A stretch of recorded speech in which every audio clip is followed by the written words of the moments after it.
right, my people, this is another one reaching us right now. Biafra nation, no going back. Exactly what the people are saying. Igbo American veterans drag U.S. varsity lecturer to court over call on American to designate IPOB as terrorist group. Demand $3 million as damages. However, the Igbo group in a lawsuit filed at the District Court of Maryland described the statement by the university lecturer as defamatory. The American Veterans of Igbo Descent, AVID group, has dragged an American scholar, Dr. Ivan Shishan, to court over his call on the United States of American government to designate the indigenous people of Biafra, IPOB, as a terrorist organization. Shishan, who is the executive director of the School of Public and International Affairs at the University of Baltimore, in an opinion article published in the Washington Times in 2021, gave reasons why IPOB should be designated as a terrorist group by the United States. In 2017, the Nigerian government declared IPOB as a terrorist organization. Speaking on the activities of IPOB, Shishan had claimed that the establishment of the Eastern Security Network (ESN) by IPOB signed the end of the group's pretense of being a peaceful movement. However, the Igbo group in a lawsuit filed at the District Court of Maryland described the statement by the university lecturer as defamatory. Also, sued in the case is the University of Baltimore, Maryland, as second defendant. On or about Monday, October 4, 2021, defendant Shishan published in the Washington Times an analysis/opinion defamatory article headlined U.S. Ignores Small African Terrorist Group IPOB at its prey. The article contained multiple defamatory falsehoods about IPOB published with ill will and with knowledge of their falsity or with reckless disregard of whether they were true or not. Part of the court document read: defamatory falsehood number 1. Asserted an African terrorist organization, IPOB, is suing U.S. Secretary of State Anthony Blinken. IPOB is not a terrorist organization under U.S. law or any law of a foreign country other than Nigeria.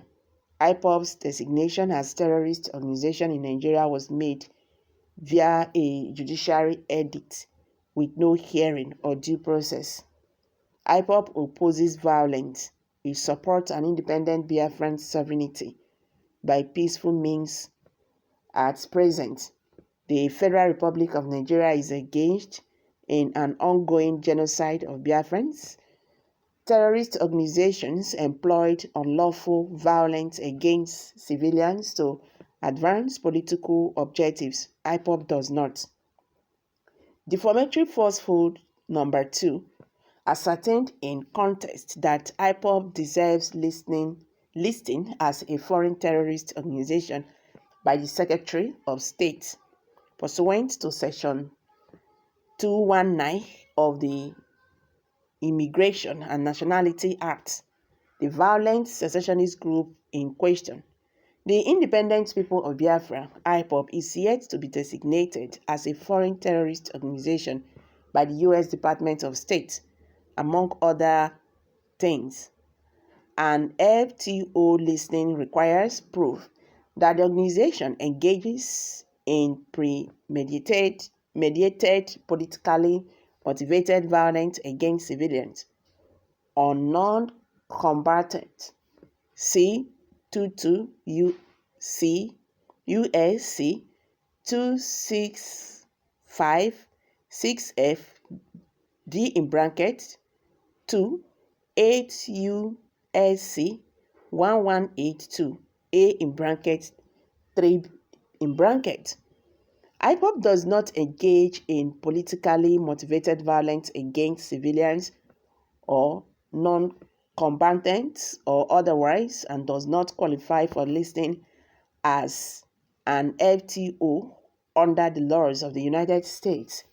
Page 3 of 16 case 1 to 12, then 02508. Jerry document 3511/00/22, page 4 of 16. Defamatory falsehood number 3.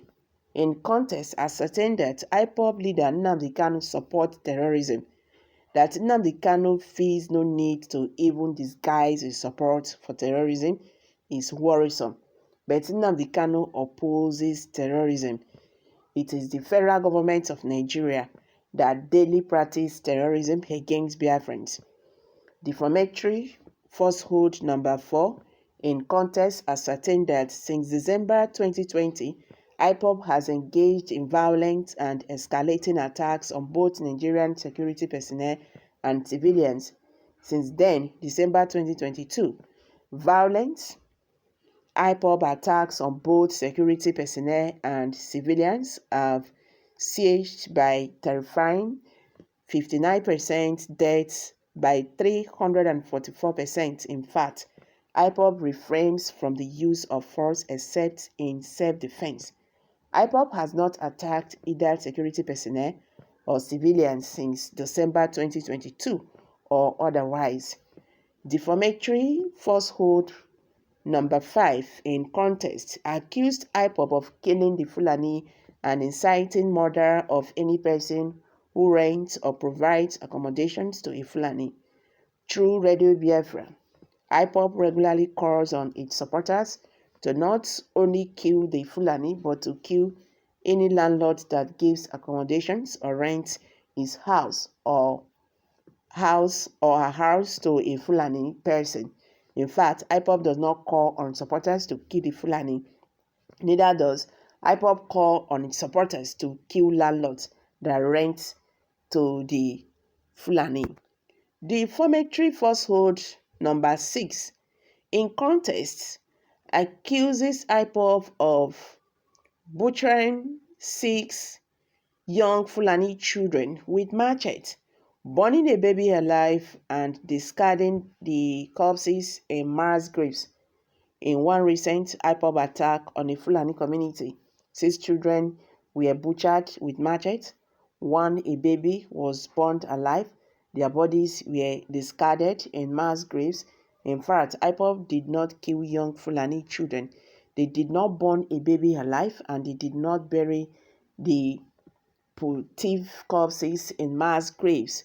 Page 4 of 16 case 1 verses 22, 02508, document 3511/02/2022, page 5 of 16.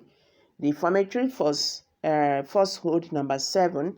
In contest, accuses IPOB of restoring to threat and violence to curse politicians and civilians to surrender to its political demands, whether with threats made on Biafran radio or repeated acts of violence. IPOB did not do any of that. It is radical. IPOB did not do anything like that. In fact, IPOB refrains from threat of violence or coercion in its political activities, which are peaceful and protected by the universally protected rights of free speech or association under international law. They went on again. All these things are just the work of the federal government of Nigeria. They are wasting their time So guys, I'm dropping it here. Kindly share your thoughts below the comment section. Thank you for always coming out here. Bye for now.